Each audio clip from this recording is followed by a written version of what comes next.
January 1995, Yatala Prison Kitchen.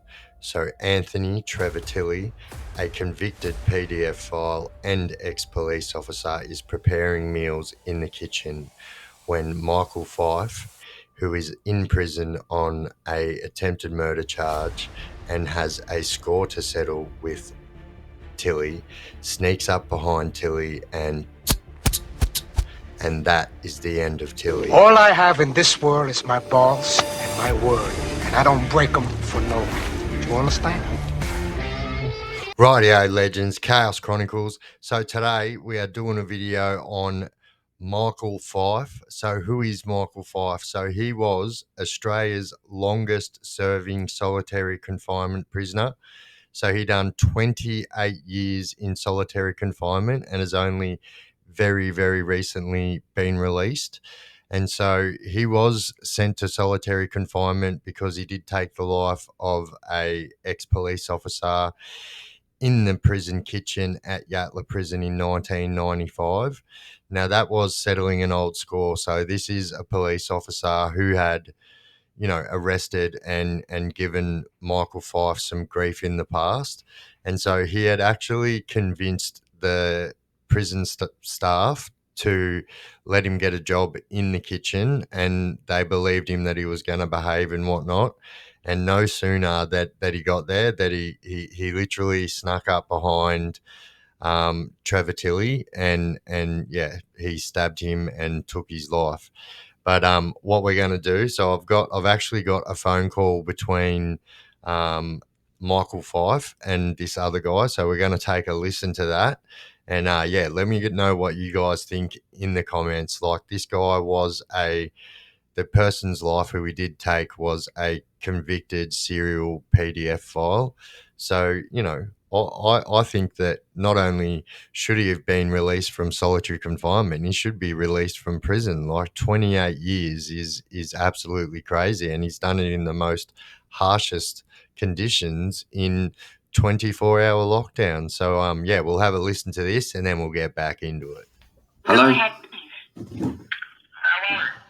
Hi there, Mick. Hi, hello, mate. How is that? Yeah, that's me, mate. How are you, mate? How you going? It's me, Mick. I'm from G Division, Yatala Labour Prison. How you doing? I'm good. Good to hear from you, Mick. Thanks for taking the time to talk to me, mate. Yeah, no. But it's a very serious and important matter that needs to be addressed, and thank you for taking the interest. Yeah, Aaron's been telling me about your situation. So at the time of these phone calls being made, he was still on solitary confinement, and the South Australia government had no, like, in this foreseeable future, there was no hope for him getting off that. And so I know through multiple court cases, he managed to get that overturned, but he is still in prison for the killing of the ex-police officer in prison. Situation back there, and it's a very dire situation. So I thought it's best that you why don't you just tell me, without wasting any time, why don't you just tell me everything that's going on? Well, the fact of the matter is that on the 16th of January 1995, I killed there was a copper that come to jail. He was a child rapist. I killed him in the prison kitchen, and as a result, I was separated in high security G Division. I've been here since the 16th of January 1995, and yeah, so at the moment they're supposed to be trying to get me out to progress out of here because after this amount. So I can't even tell you what that amount of time must do to someone's brain. So you've got to understand, right? So he's also on non-contact orders as well. So he's not allowed to associate with any other prisoners. I remember reading an article on it that the only contact this guy has with other prisoners is to yell underneath his door. And so, like, this guy to still have that mind, he still sounds pretty solid minded, and yeah, you just couldn't imagine what that would do. Like, the longest I ever done in segregation was 19 months, and that was enough to hang on to reality. So, like, yeah, props to this guy. The time and the department now, the officers, the officers in the other divisions, in the other institutions, will not accept me in their institution. So I'm therefore forced to remain in G division. And like they're supposed to be putting programs into place. I've had 4 Supreme Court judicial reviews in the South Australian Supreme Court to fight to get out of here. The department says they're going to do this, and this, and they've not adhered to one thing that they've addressed in the Supreme Court as to their defence. Yeah. And then now, this has been going on for 3 years, trying to get a program in place to progress me out of G division, and now the Screws won't have me in their division, so I'm forced to remain in G division. And then now that I'm asking for my privileges and everything like that they took off me, that they in here, I'm asking for that to be reinstated. And they're not doing anything. So I'm locked up 22 hours a day in a concrete cell. Fuck, that is horrible, dude.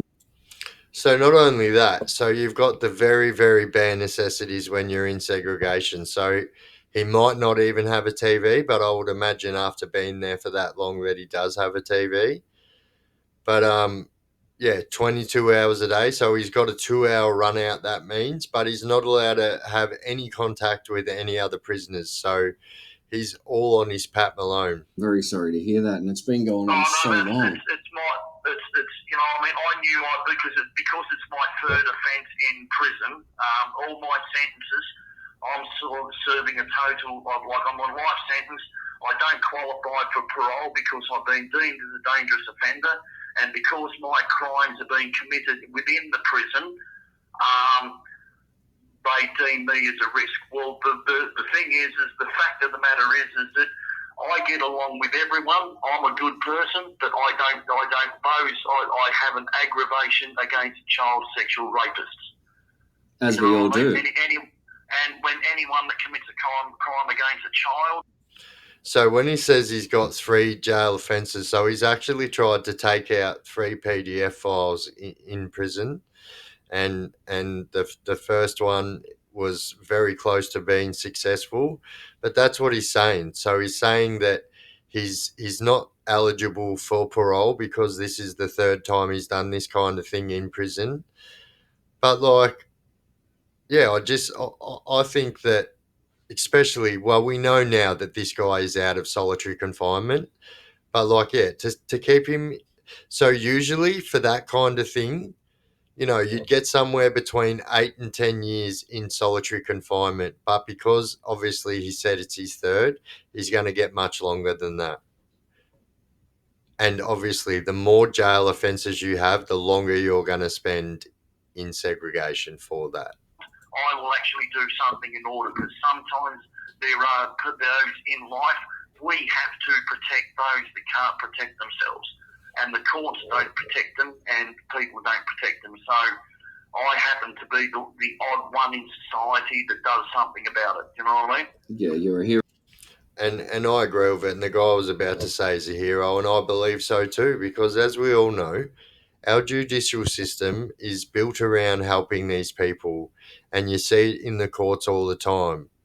Like, if I get 9 years prison time for saving a girl's life, and these creatures who are serial creatures that affect so many young children's lives for the rest of their lives, them kids have to live a life sentence, and they're lucky to get a 2-year sentence.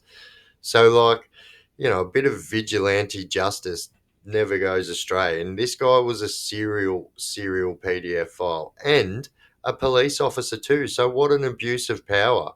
So yeah, I think this guy's a hero too. Hero, man, straight up. All my offences are against child rapists, like they're sex offenders and everything like that. So, but the fact of the matter is now, since when do the Screws dictate to the department about who goes where and what's being placed? G Division is a very high security, oppressive, harsh environment. It's been deemed by the by the Human Rights Commission in a report that was published in Parliament that if you were to put an animal in here, you'd be charged for cruelty to the animals under the RSPCA Act. Is that right? Wow. So I remember when this happened, they went around and done a survey on all prisons, and at the time there was a lot of prisons in Victoria, so the old Beechworth. So they actually tried. The private prison sector was trying to buy that, but so what actually happened is somebody bought that and was going to use it to house. I'm talking about the old Beechworth prison, and we're going to use it to house like RSPCA dogs and stuff like that. But the RSPCA deemed it not even suitable for dogs. So I remember when all this stuff was going on. Wow, yeah, man. And that was after the two, because I argued with in 2007 before Justice Trish Kelly in the Supreme Court when I was fighting to get out of here. She got the Human Rights Commission to come in here. They come in here, inspected the place, and made a report. And that's the word, the actual word. That's the words they used. Not fit for animals. They've never, you know what I mean? Human rights, as you know, within the system, human rights does not exist. I applied to the European Court of Justice to have my case heard. They've written back and said they can't hear my case because Australia is not a signatory to the Human Rights Conventions. And even in Tasmania and Victoria, when they say that they have legislation for human rights, the fact of the matter is that they don't actually stipulate what those human rights are. Mm. Judge Trish Kelly said, like I argued human rights in the Supreme Court in 2007, and we actually argued human rights, and she said that there's nothing no law that she can enforce. So this is what they need to do. So like on many occasions, people that are in segregation get their lawyers involved. And you know, on multiple occasions, people have come through to have a look, but it's never, ever going to work if you give the prison a heads up and let them know that you're coming through, because they're always going to make sure that everything is running spick and span and that, you know, there's no complaining prisoners in there. What they need to do is, they just need to rock up unannounced and then tell them that they want to have a look at segregation. Because otherwise, and especially when it's private prisons, like people don't understand like how different private prisons are and the laws that they just don't abide by. It's not that they don't apply to them; they just don't abide by normal rules. But nothing will ever get done about it if they give them a heads up that they're coming. To have human, like to prove my human rights, to enforce human rights issues.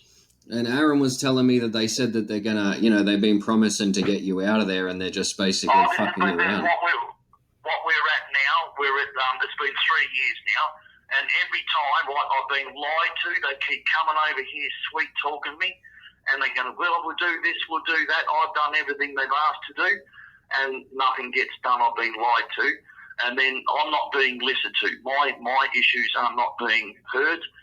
They're not listening to me, and they seem to be working out of one sort of playbook. They think that I'm a 2020 prisoner, where I'm a young kid where they can just bluff their way and talk their shit.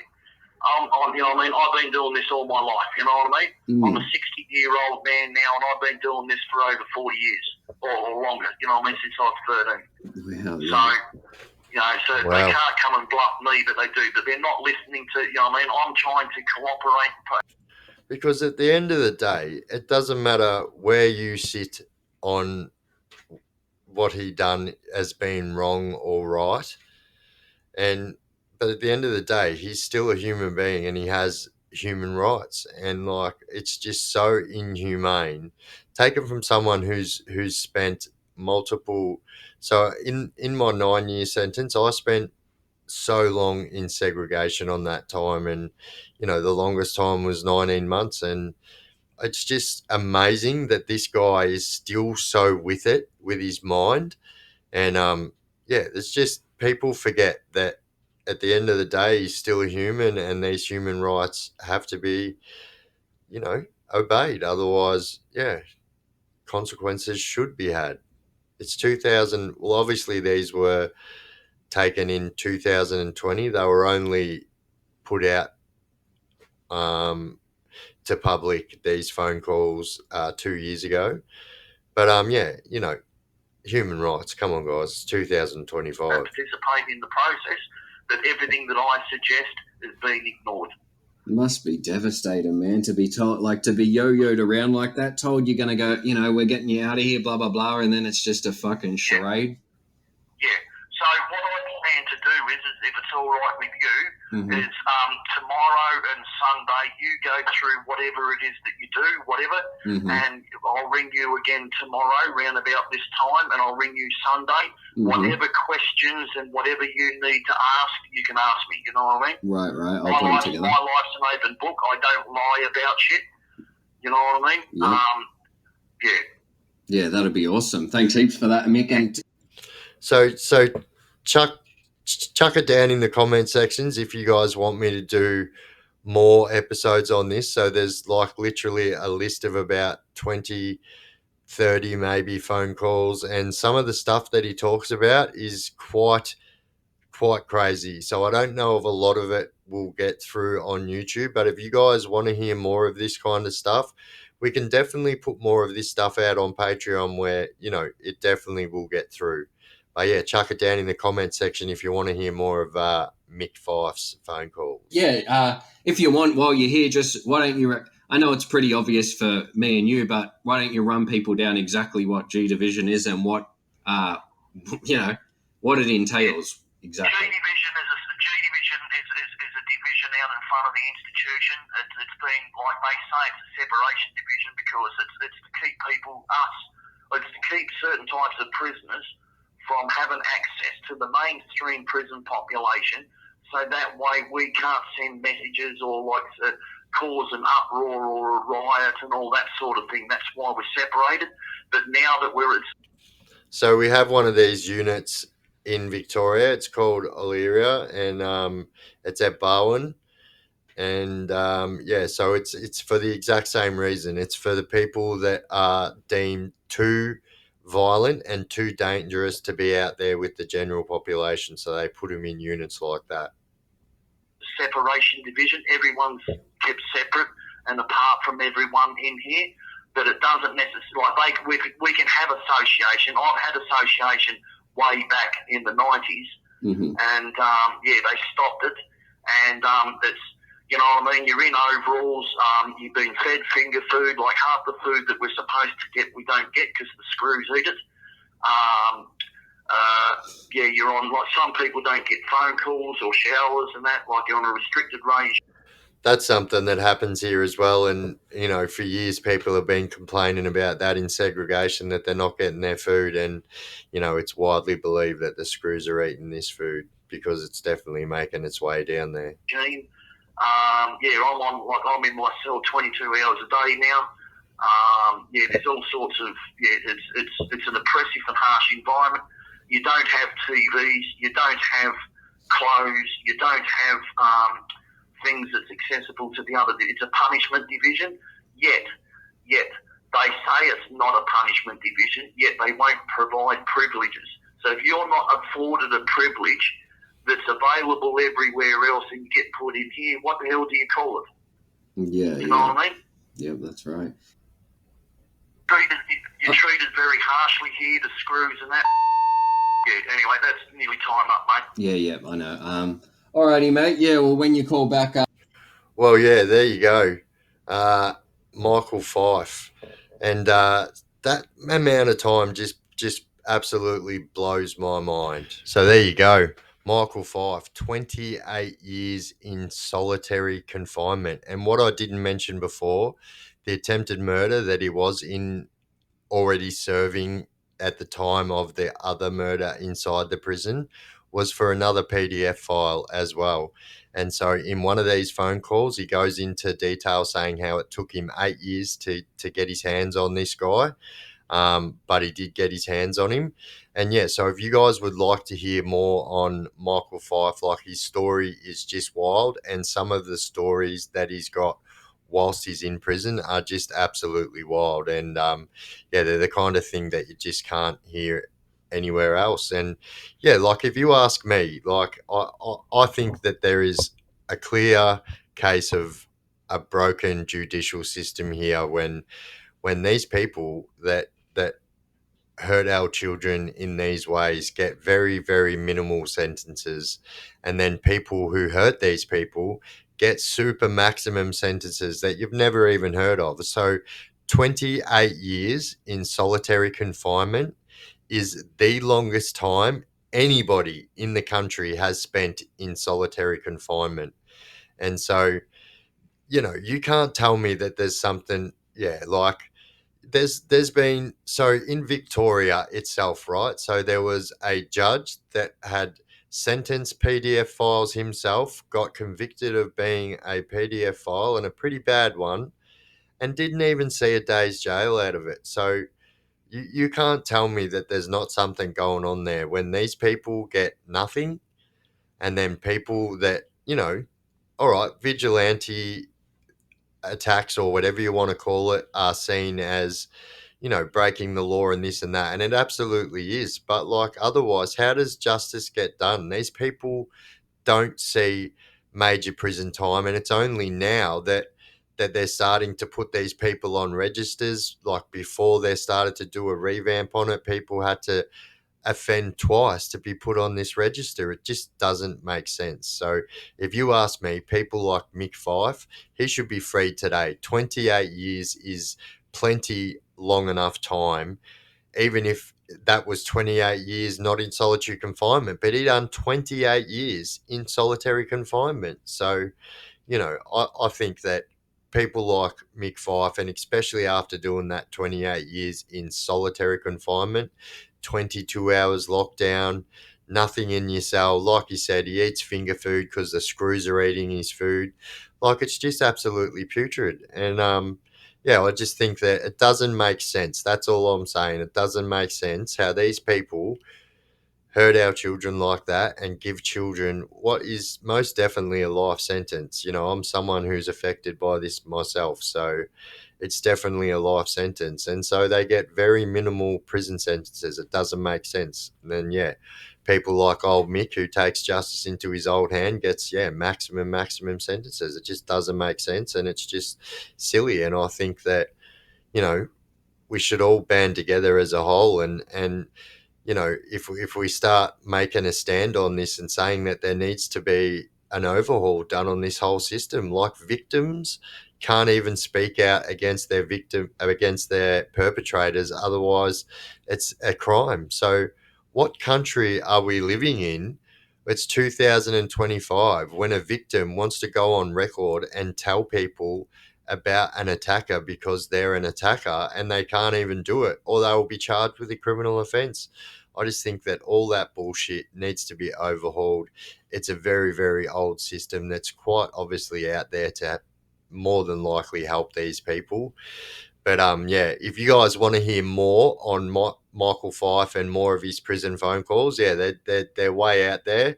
And yeah, trigger warning is wanted for most of them, but yeah, they are way out there, and I would suggest that most of you guys would enjoy that stuff. But yeah, chuck it down in the comment section if that's what you guys want to hear. We'll definitely do that. But righto, guys, there you go. Michael Fyfe, 28 years in solitary confinement, absolutely brutal. What it must have done to that guy's head, but he seems to be pretty on the ball. So, like, obviously a pretty strong-minded guy. And yeah, if you guys haven't subscribed and you would like to subscribe, please jump down there, shoot me a subscription. That'd be absolutely appreciated. And if you smash that bell icon, you'll never miss any of my clips again. I have been the Chaos Chronicles. You guys have been absolutely awesome. And as always, don't do drugs and crime and you won't end up in prison. We of chaos chronicles where the darkness thrives. True tales of madness where the spirit survives.